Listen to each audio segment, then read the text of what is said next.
E aí, pessoas, tudo bem? Bom dia, boa tarde, boa noite, tudo tranquilo? Tudo em paz? Como é que estão as coisas? Tudo legal? Bacana? Ó, antes de qualquer coisa, antes de eu começar a falar aqui sobre um grande livro, ó, curte o vídeo, se inscreve no canal, tá? E comenta, beleza? Ó, o link tá aqui embaixo.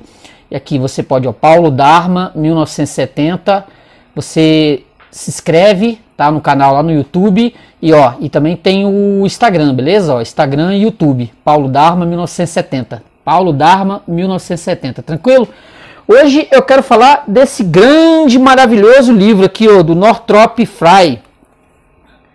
Esse livro aqui, essa edição aqui é a edição americana, né, The Great Code, que no Brasil teve uma tradução do O Grande Código. Um grande código. Esse livro vai trabalhar com a ideia de uma explicação teórica da Bíblia. Como nós podemos virar esse livro aqui, esse livro extraordinário, essa coleção de livros na Bíblia, e nós nos encontrarmos nele. Porque muitas pessoas têm uma ilusão de que a Bíblia, ela por ser um livro canônico, um livro sagrado, ela não merece análise de forma intelectual. Muitas pessoas, muitos religiosos, eles têm uma dificuldade em perceber a Bíblia como uma coleção de livros que foi escrito há, sei lá, 3.000, 2.000 anos, 2.000 e tantos anos atrás, 3.000 anos atrás, e eles não têm essa ideia de que do Gênesis ao Apocalipse, mesmo a Bíblia católica, com seus livros apócrifos, ela tem algo além do que está ali de sagrado, da palavra de Deus, a palavra, aquilo que eu aprendi, aquilo que você aí aprendeu, que a Bíblia é a palavra de Deus. E como a palavra de Deus, ela tem um sentido muitas vezes metafórico, muitas vezes mitológico, porque as pessoas tendem a olhar a Bíblia como um livro... assim, muitos intelectuais, eles têm uma mania de achar que as coisas que aconteceram na Bíblia, elas não são fatos reais, né, o pleonasmo, não são fatos reais, para gritar no pleonasmo. Por quê? Porque personalidades como Adão e Eva, Moisés, Abraão, todos esses, até Jesus Cristo do cristianismo, eles não têm um fundo de personalidade real que existiu. Muitos da ciência, da história, elas tendem a olhar a Bíblia como algo, como eu vou dizer assim, algo do mitológico. Assim como Troia no passado, Homero, eles foram questionados porque eles tinham mitologia, tinham todo aquele arsenal que se passou aí mais de 3.000 anos, 4.000 anos, e foi se passando o tempo, a ciência histórica do século XIX colocava em dúvida a existência dessas personalidades. A Bíblia também tende a isso. Eu me acostumei durante muitos e muitos anos a ler a Bíblia, e ler comentários assim, Moisés não foi uma personagem histórica, ele é um personagem mitológico. Não há nenhuma anotação no Egito de que o Moisés atravessou o Mar Vermelho e que talvez o Ramsés, ele é um personagem histórico, o Ramsés II, e que talvez ele fosse aparentado do Moisés. Eu ouvi isso durante muito tempo. E o Frye, ele vai trazer esse livro extraordinário aqui, ele vai trazer essa coleção de livros, né? Vai trazer essa monstruosidade aqui, essa coisa enorme, né? 66 livros bíblicos da chamada Bíblia cristã. Ele vai trazer isso aqui e vai jogar na nossa cara todas as referências do Gênesis ao Apocalipse. Não vai escapar um livro da Bíblia que não esteja contextualizada dentro desse processo de histórico. Mesmo nós temos com essa tendência a olhar a Bíblia meramente como a palavra de Deus, mas não levar ela para um lado real. Esse Fry, ele vai fazer um trabalho extraordinário, até para aquele que tem assim, tem alguma dificuldade de ler a Bíblia, porque ela ao mesmo tempo ela assusta. A Bíblia, ela é um livro que assusta na sua totalidade. Lê-la toda, pegar de Gênesis a Apocalipse, é um desafio para muitas pessoas. Tem pessoas que mexem com literatura, e falando de literatura, dando um parênteses aqui, a nossa literatura ocidental, de Dante, Shakespeare, todos esses grandes mestres, o Goethe, todos eles, o nosso mundo ocidental, beberam da fonte bíblica, trabalharam com a Bíblia de ladinho, entendeu? O que, por exemplo, Goethe, quando vai escrever o Fausto, quando ele vai escrever o Fausto, ele tem o olhar dele, o Mefistófeles, a ideia de entendimento do que está aqui. O Fausto, ele mesmo duvida do entendimento dele do livro canônico, da Bíblia. E como ele tem essa dificuldade, o próprio Fry vai revelar isso, ele tem essa dificuldade de entendimento do que está aqui, ele se deixa vender mais fácil para o Mefistófeles. Entendeu? Porque ele não compreende, como ele é um mago, como ele é uma pessoa da Idade Média, e ele tem dificuldade de entendimento com relação ao texto canônico, a Bíblia, que é algo para ele muito maior do que ele muito grande, muito gigante, ele se deixa levar para vender a alma dele ao Mefistófeles, justamente por conta disso. Então, a Bíblia, ela tem muitas traduções. Assim, é algo... Para todo lugar tem uma tradução diferente da Bíblia. A nossa, que é essa que eu tenho em mão aqui, ela é do João Ferreira de Almeida, a tradução para o português, que durante muitos anos foi a que eu usei. Na Inglaterra tem a do King James, a tradução do Rei James, que é de 1605. A forma como o North Fry ele trabalha aqui é com a tradução da Bíblia do Rei James. Quer dizer, a versão que ele está dando aqui é diferente em muitas partes dessa daqui. Até nisso, é porque o livro canônico é um negócio que me impressiona. Quando você vai ler o livro de Salmos, o que está por trás daquele versículo, do que está por trás daquele capítulo, a metáfora que está escondida ali por trás, aí atrás desse versículo, desse capítulo, é algo que atrapalha muitas vezes até mesmo o tradutor. O tradutor, quando ele vai pegar, tem uma tradução do Emerson, né, do Elogio à Loucura, da Renascença, ele vai pegar esse material e a dificuldade é enorme para ele fazer, para destrinchar aquilo que no original estava em grego, ou estava em grego, e lá de trás, no Velho Testamento, ela estava em hebraico. Então esse texto de mais de 2000 anos, essa coleção de textos, né, que o Fry vai delineando, ele vai trazendo como esse material chegou até nós, como isso foi traduzido, como isso se passou ao nosso mundo ocidental, moderno, em que cada uma das pessoas que leem a Bíblia, elas têm uma visão dela muito particular. E isso chega também para o tradutor. Essa dificuldade que muitas vezes aquilo que passa por dentro de nós, aquilo que temos em nós, ela vai ser algo verdadeiro. É dentro da nossa alma, dentro do nosso espírito, é que essa versão ela vai fazer sentido. Nas próprias igrejas, elas têm algo que, assim, você só vai entender a Bíblia se você tiver a figura do Espírito Santo que está com você. Se você lê ela de forma seca, do Gênesis a Apocalipse, do primeiro ao último livro, a chance de você se perder no meio e acabar abandonando a leitura é muito grande, segundo muitos versados nessa teologia do Espírito Santo que adentra o seu universo. Isso o Fry vai colocar, adentra o seu universo, seu eu, sua psique, seu eu, sua alma, e você vai ter um entendimento da Bíblia. Eu aprendi durante muitos e muitos anos que se você não tivesse esse Espírito Santo para entendimento da leitura, você não ia chegar muito longe. Você não ia muito longe com a Bíblia. Eu aprendi isso durante um bom tempo quando eu fazia minhas leituras de Bíblia.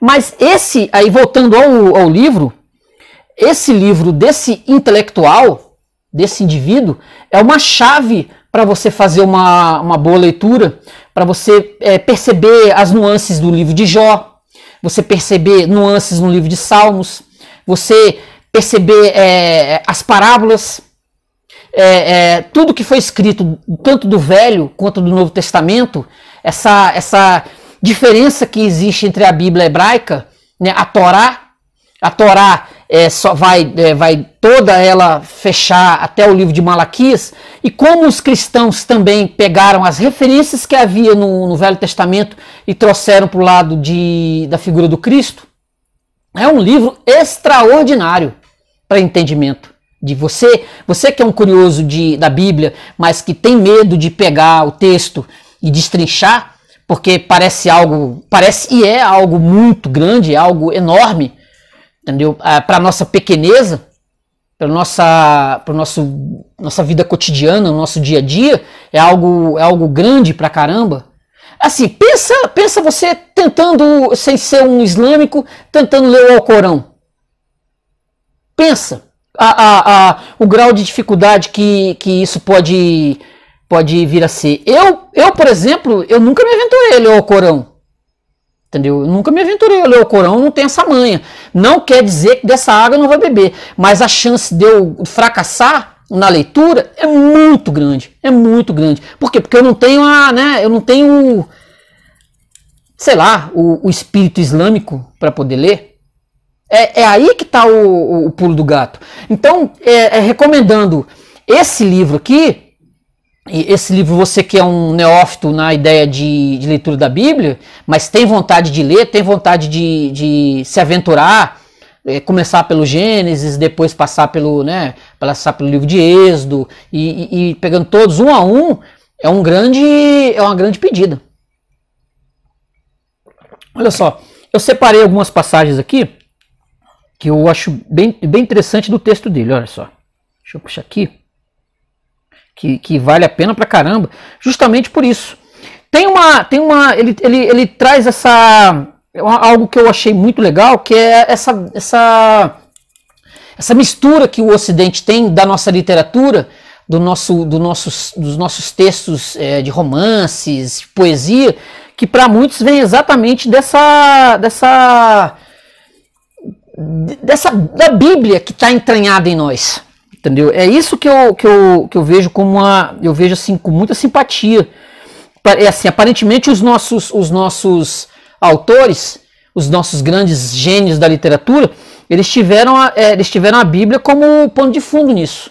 Entendeu? Shakespeare é uma figura que tinha a Bíblia do lado, e muitos das peças de teatro dele tinham o quê cristão, tinham o quê bíblico. Entendeu? Isso nos dá muita tranquilidade para poder exercer tanto a escrita quanto a arte da música, que também foi. Todo o nosso Ocidente é bíblico. Por mais que você talvez aí não concorde, talvez você não queira, né, queira se separar disso, mas até a própria magia a própria magia europeia, ela tem o quê de bíblico? Não tem como a gente fugir disso, entendeu? Não tem como a gente escapar dessa ideia. Não tem como, entendeu? É melhor aceitar, né? Melhor aceitar. Eu tô vendo aqui eu tô no Kindle, eu tô vendo se eu acho aqui a passagem que ele faz citação do Shakespeare, entendeu? Que eu achei bem interessante, que me dá essa né, tranquilidade para dizer, baseado no Frey, que a nossa literatura ela é bem bíblica. Olha só aqui, ó. À medida que a literatura se desenvolve, As lendas e os contos do populário tornam-se partes de sua matéria-prima. Na literatura ocidental, Dante e Milton escolhem seus principais temas a partir da área mítica. Chaucer e Shakespeare ficam com as lendas e os contos. Esse processo é possível graças à analogia estrutural, senão identidade, entre a história profana e a sagrada. Quando a natureza séria e empenhada do mito é amplamente aceita, esse fato condiciona a liberdade de um poeta para tratá-lo. Sófocles e Milton não podiam contar as histórias de Édipo e de Adão sem levar em conta as preocupações da sua audiência, embora pudesse haver circunstâncias especiais, como as da cultura grega, que permitissem um tratamento farsesco de temas míticos por um poeta cômico, pelo menos até certo ponto. Aqui a autoridade do mito independe em parte do poeta. Se o poeta lida com um mito clássico profano no período cristão, em teoria ele é livre para fazê-lo como melhor lhe aprouver. Isso sublinha a relevância do fato de que, na prática, os poetas se inclinam por mostrar um enorme respeito pela integridade dos mitos com que trabalham. Uma consequência adicional do respeito manifesto pela tradição é a qualidade interminavelmente alusiva da poesia, ou seja, a tendência dos poetas de se referirem permanentemente aos mesmos temas míticos conhecidos, tratando todas as guerras. Deixa eu ver aqui. Deixa eu só puxar aqui, porque Kindle é complicado, por isso que eu gosto do livro físico. Como clones do cerco de Troia. Isso nos deixa a forte impressão de um mito como algo separado de sua encarnação verbal, embora tal separação de fato não possa existir. É isso. Nós temos esse amálgama dos mitos, daquilo que foi colocado na Bíblia, que os poetas, os autores, eles nos trazem muitas vezes repaginados. Eu quero fazer alusão aqui rapidamente, antes de eu concluir, eu quero fazer alusão a algo que eu percebi, assim, o tradutor desse material, o Flávio Aguiar, né, ele verteu esse livro, ele teve assim, o mental dele, teve a criatividade de trazer, né, uma diferença básica. Você pode olhar aqui o livro, né, The Great Code, né, em inglês, The Bible and the Literature, esse material aqui. E ele verteu ele não teve coragem de colocar apenas traduzir esse texto para o português. Traduzir o título do livro para o português.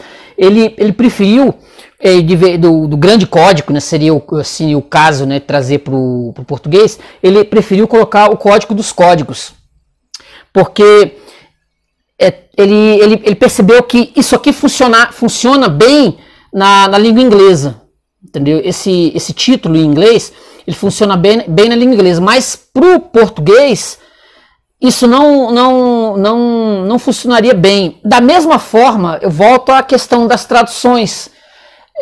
As traduções que tanto da Bíblia do King James, de 1605, para o Abraão Ferreira de Almeida, aqui do Brasil, essas traduções, elas têm diferenças de língua, na língua inglesa para a língua do português. Assim como a tradução da Bíblia Sagrada, né, do João Ferreira de Almeida, essa aqui serve para a nossa língua inglesa em geral, nossa língua portuguesa em geral, mas não serviria, por exemplo, na Turquia. Dá um exemplo assim bem distante, entendeu? Da mesma forma aqui, o Fry, existe uma diferença no texto canônico inglês para o português. Qual foi o cuidado do tradutor que eu achei extraordinário?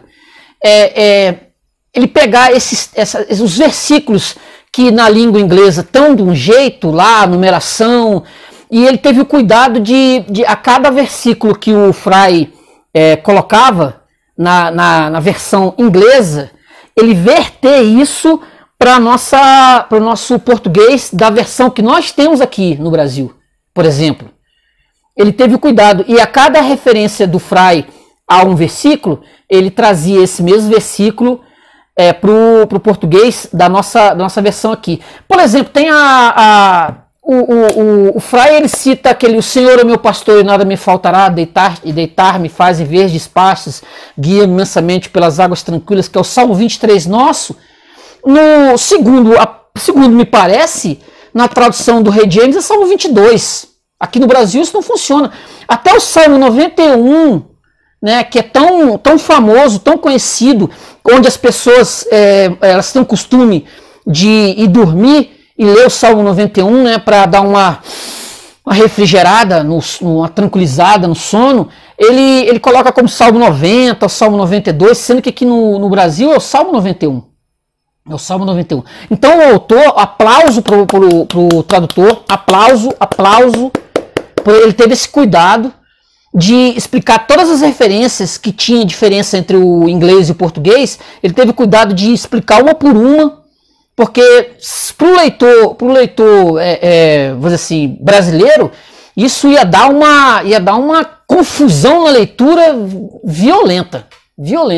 Ó, eu falo isso, esse livro tem em português, tá? Se você for um curioso da leitura bíblica, do estudo bíblico, se você for uma pessoa que nunca teve o cuidado, talvez por temor, né, de achar que a Bíblia Sagrada é um livro que merece muito respeito e merece mesmo, mas que você por não ser religioso, você tenha assim, não vou mexer com a Bíblia. Se você é alguém que gosta de ler, que você lê clássicos, se você tem o costume de ler, por isso que eu falo, eu aconselho. Tem muito material sobre a Bíblia, mas ela é de fundo religioso, claro, né? Escrito por protestantes, batistas, etc, tal. E esse aqui, ele é um estudioso da literatura e resolveu, né, fazer o próprio estudo dele e fazer um estudo profundo sobre a Bíblia, de Gênesis a Apocalipse. É um estudo profundo, é um estudo que vale a pena para você que conhece e para você que não conhece. Beleza? Legal? Ó, então, leia o Grande Código, ou o Código dos Códigos, tá? Procure aí na sua livraria favorita, procura, que vale a pena. Leia a Bíblia Sagrada. Leia a Bíblia Sagrada, vale a pena pra caramba. Eu li algumas vezes, entendeu? Hoje em dia até tenho uma certa dúvida se quando eu li foi uma leitura com um bom entendimento, né? Que a gente nunca sabe, né? O nosso grau de entendimento sobre uma leitura, né? Ainda mais a Bíblia. Né? Hoje eu tenho uma... Mas assim, em outras épocas eu tinha outros processos que me ajudavam no entendimento da leitura da Bíblia. Talvez eu esteja um pouco afastado desses processos hoje, mas na época eu tinha uns processos bons, algumas muletas boas para me ajudar no entendimento da leitura da Bíblia, beleza? Ó, curte o vídeo, tá? Se inscreve no canal, beleza? Se inscreve no canal e comenta, tá bom? Valeu, gente. Obrigado, hein? Tchau. Até a próxima.